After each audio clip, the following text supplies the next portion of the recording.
Hello students, हम लोग पढ़ रहे थे संविधान संशोधन की विधियां, जिसे हमने पढ़ लिया था कि किस प्रकार से संविधान बनने के बाद संविधान संशोधन की भी आवश्यकता महसूस की जाने लगी कि यदि हम संशोधन नहीं करेंगे तो कहीं ना कहीं उस जीववत प्राणधारी शरीरधारी नागरिक को कहीं ना कहीं उसकी प्रगति से हम रोक रहे हैं।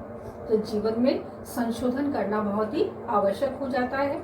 सरकार ने भी इस बात माना है और कई प्रकार के संशोधन की जो प्रक्रिया है वो कई प्रकार से हुई है। तो हमने पढ़ा 3 प्रकार होते हैं। इसका पहला प्रकार है साधारण बहुमत द्वारा संशोधन विधियां। नंबर 2 है संसद के दोनों सदनों द्वारा संशोधन की प्रक्रिया।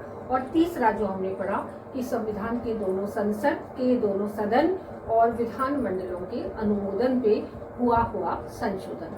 तो इस प्रकार से तीनों जो विधियां हमने पढ़ी वो संशोधन की, और उससे कौन कौन से महत्वपूर्ण संशोधन हुए उसके बारे में हम पढ़ेंगे। वैसे तो भारत का जो संविधान है मिश्रित संविधान के रूप में आता है। ये कठोरता और लचीलेपन का समन्वय है कि कई जगह बहुत ही कठोर हो जाता है, तो इसमें कुछ गुण कठोरता के भी हैं और कुछ गुण इसमें लचीलेपन के भी हैं कि इसमें संशोधन चाहे तो वो हो सकता है। तो 1947 से लेकर जब हमारा संविधान बनना प्रारंभ हुआ था और 50 में जब लागू हो गया था, उसके बाद से ही 51 से ही संविधान संशोधन की प्रक्रिया प्रारंभ हो गई थी।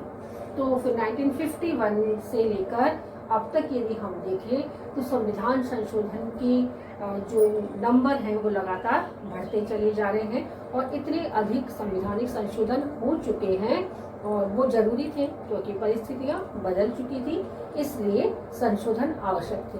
तो कुछ मुख्य संशोधन के बारे में आपको मैं बता देती हूँ कि इतने सारे संशोधन को याद रखना तो बहुत ही मुश्किल काम है और ना ही हमारे इतना कोर्स में है, क्योंकि हम कोई लॉ के स्टूडेंट तो है नहीं, हम तो केवल BA सेकेंड ईयर के स्टूडेंट हैं। तो थोड़ी बहुत जानकारी हमें होनी चाहिए कि कौन कौन से प्रमुख संशोधन हुए हैं। तो आज का जो टॉपिक है हमारा यही है कि संवैधानिक संशोधन कौन कौन से हुए और उनमें क्या क्या संशोधन हुए, इसे अब हम पढ़ेंगे।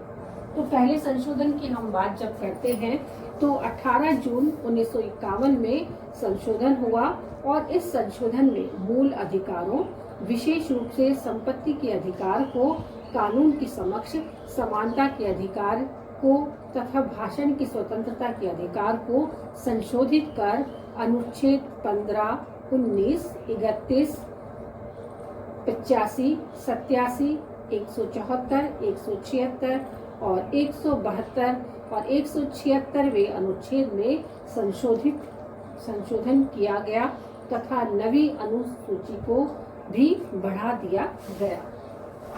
तो 18 जून 1951 में जो संशोधन हुआ, पहला संशोधन, उसमें कुछ अधिकार जो थे, संपत्ति का अधिकार था या साधारण जो अधिकार थे, उससे बहुत सारे संशोधन हुए और हमारे कई सारे अनुच्छेदों से उसमें परिवर्तन हुआ और नवी अनुसूची को भी बढ़ा दिया गया। अगला संशोधन है जो 15 मई 1952 में किया गया और इस संशोधन द्वारा लोकसभा में प्रतिनिधित्व की व्यवस्था में परिवर्तन किया गया तथा हमारे मूल संविधान की व्यवस्था में भी परिवर्तन किया गया। प्रत्येक 7 लाख जनसंख्या के पीछे लोकसभा का एक सदस्य चुना जाएगा और लोकसभा के सदस्यों की संख्या 500 से अधिक नहीं होगी, लेकिन जनसंख्या वृद्धि के कारण इन सीमाओं का पालन करना असंभव हो गया था, अतः इसे समाप्त कर दिया गया।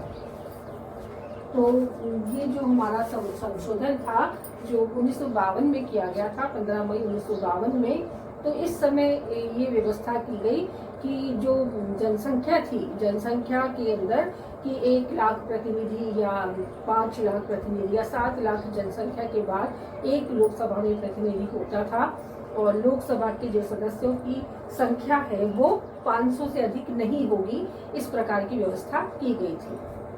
लेकिन इस संवैधानिक संशोधन के द्वारा इसे समाप्त कर दिया गया, क्योंकि जनसंख्या वृद्धि लगातार हो रही थी तो प्रतिनिधित्व तो बहुत ही आवश्यक हो जाता है। अगला संवैधानिक संशोधन जो 7वां संवैधानिक संशोधन था वो था 19 दिसंबर 1956 को किया गया, और इस संशोधन के द्वारा राज्यों का अ, ब, स, द वर्गों में विभाजन समाप्त कर उन्हें 14 राज्यों और 6 केंद्र शासित क्षेत्रों में विभाजित कर दिया गया, तथा लोकसभा की अधिकतम सीमा 520 निश्चित की गई, जिससे किसी राज्य की विधान परिषद की सदस्य संख्या विधानसभा की 1/3 संख्या के अधिक नहीं होनी चाहिए। अगला है 12वां संवैधानिक संशोधन 27 मार्च 1962 में हुआ। इसमें गोवा, दमन व दीव को 20 दिसंबर 1961 से भारतीय संघ में एकीकृत कर दिया गया। अगला प्रमुख संविधान संशोधन है 15वां संवैधानिक संशोधन। ये 1 मई 1963 को किया गया। इसके द्वारा उच्च न्यायालय के न्यायाधीशों का कार्यकाल 60 वर्ष की आयु के स्थान पर 62 वर्ष कर दिया गया। अगला है 22वां संवैधानिक संशोधन जो 25 सितंबर 1969 में किया गया। इसमें निम्न व्यवस्थाएं की गई। नंबर 1, नागालैंड में अनुसूचित जातियों के लिए वही व्यवस्था की गई जो असम राज्य के लिए की गई थी। दूसरी बात, राज्यपाल को विधानसभा में केवल एक अछूत भारतीय को मनोनीत करने का अधिकार दिया गया। अगला है अनुसूचित जातियों के लिए संरक्षण की अवधि संविधान लागू होने से 30 वर्ष बाद तक के लिए अर्थात 1980 तक कर दी गई। अगला मुख्य संवैधानिक संशोधन है 26वां संवैधानिक संशोधन जो 1971 में हुआ, और इस संवैधानिक संशोधन के द्वारा भूतपूर्व देशी रियासतों के जो शासक थे उनके प्रीवी पर्स समाप्त कर दिए गए, और राष्ट्रपति के द्वारा राजाओं को दी गई मान्यता भी अब समाप्त कर दी गई थी। इसके बाद है 31वां संवैधानिक संशोधन जो 17 अक्टूबर 1973 में हुआ था। इसके द्वारा लोकसभा की अधिकतम संख्या 547 निश्चित कर दी गई थी। और 35वां संवैधानिक संशोधन जो 1 मार्च 1975 को हुआ था, यह था इस संवैधानिक संशोधन के द्वारा संविधान के संघात्मक स्वरूप में मूलभूत परिवर्तन कर सिक्किम को भारत संघ के सह राज्य का दर्जा प्रदान किया गया था। 94वां संवैधानिक संशोधन जो 2006 में किया गया था, इसके द्वारा 12 जून 2006 में इस संवैधानिक संशोधन द्वारा संविधान के अनुच्छेद 164 में कहा गया कि बिहार एवं मध्य प्रदेश, उड़ीसा राज्यों में जनजातियों के कल्याण का भार साधक एक मंत्री होगा जो अनुसूचित जातियों, अन्य पिछड़े वर्गों के कल्याण का या अल्पसंख्यक या अन्य किसी भी कार्य का भार साधक होगा। इस संशोधन के द्वारा बिहार, मध्य प्रदेश के स्थान पर झारखंड व छत्तीसगढ़ के लिए भी यही व्यवस्था स्थापित कर दी गई। तो इस प्रकार से हम देखते हैं कि जो संवैधानिक संशोधन की कड़ी है वो लंबे से लंबे समय तक चली जा रही है, और इस जो संशोधन के क्रम को हम देखते हैं तो शायद ये 120 के आसपास तक पहुंच चुकी है। तो संशोधन का जो क्रम है वो लगातार चल रहा है और अभी भी चल रहा है और ये चलेगा। ये भारतीय संविधान की एक बहुत बड़ी विशेषता है कि उसने कठोरता और लचीलेपन को समन्वित किया है, और परिस्थितियां बदलने के बाद वो तुरंत ही संशोधन की प्रक्रिया को अपनाता है। तो इस प्रकार से यहाँ पर ये सब जो चैप्टर है वो कंप्लीट हो जाता है।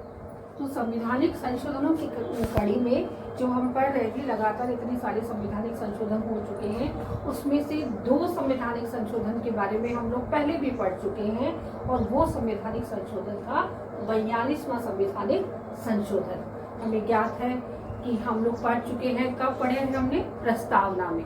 कि प्रस्तावना में जो 42वां संवैधानिक संशोधन 18 दिसंबर 1976 को हुआ था।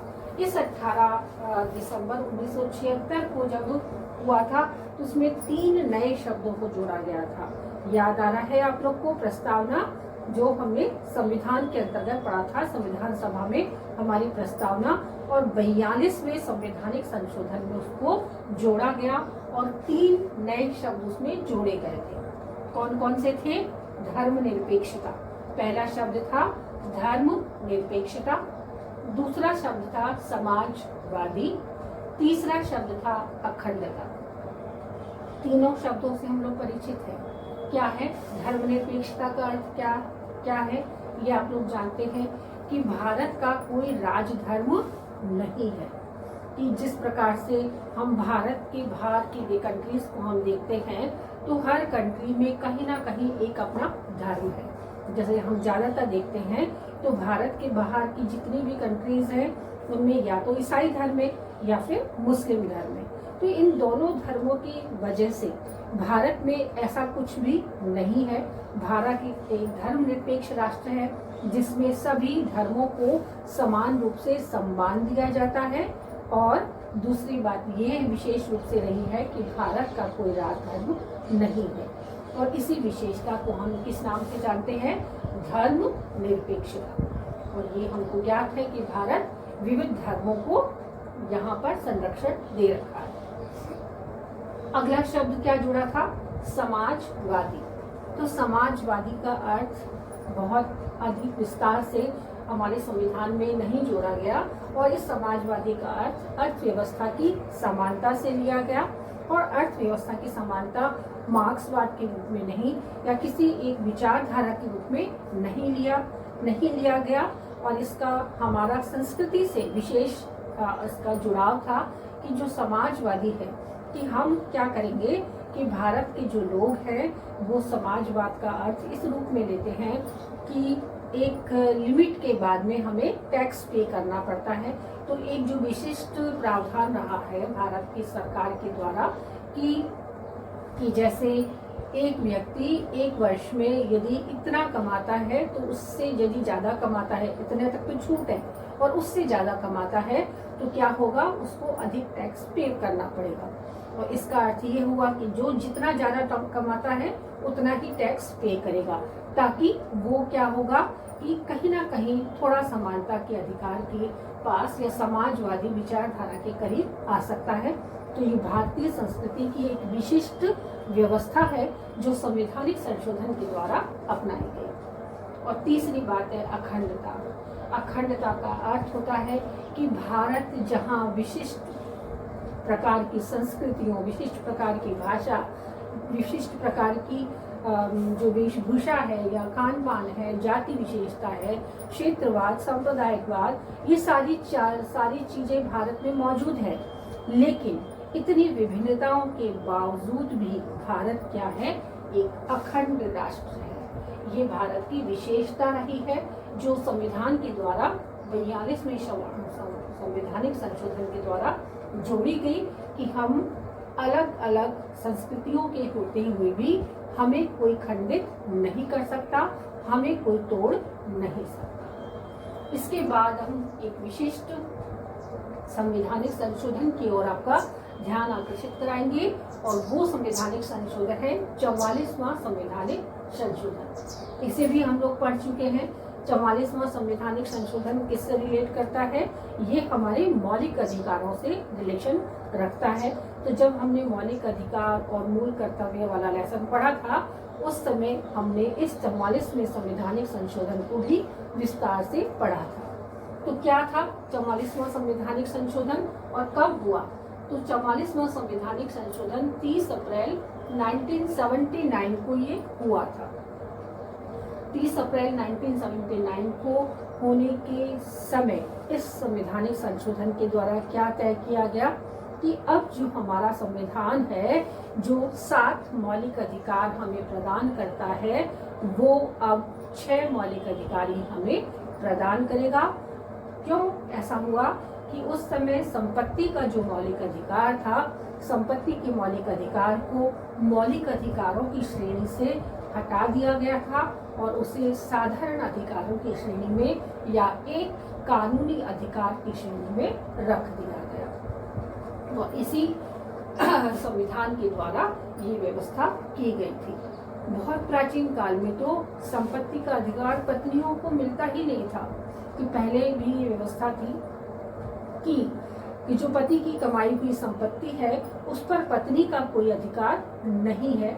इस प्रकार की प्राचीन एक परंपरा चलती आ रही थी, लेकिन उस परंपरा को तोड़कर ये नवीन परंपरा जो थी उसमें पत्नियों को पूर्ण रूप से पति की संपत्ति का हिस्सेदार माना गया और वही अब उसकी संपत्ति का अधिकारिणी होगी, ये व्यवस्था की गई थी। और उस संपत्ति के अधिकार को अब कानूनी अधिकार बना दिया गया और साधारण कानूनी अधिकार बना दिया गया। तो इस प्रकार से हमने पढ़ा कि कितने ज़्यादा हमारे यहाँ संवैधानिक संशोधन हुए हैं और ये संवैधानिक संशोधन भारत के संविधान की लचीलेपन को दर्शाती है कि कितना भारत का संविधान लचीला है और लचीलापन को अपनाने के बावजूद इतने संवैधानिक संशोधन हो चुके हैं।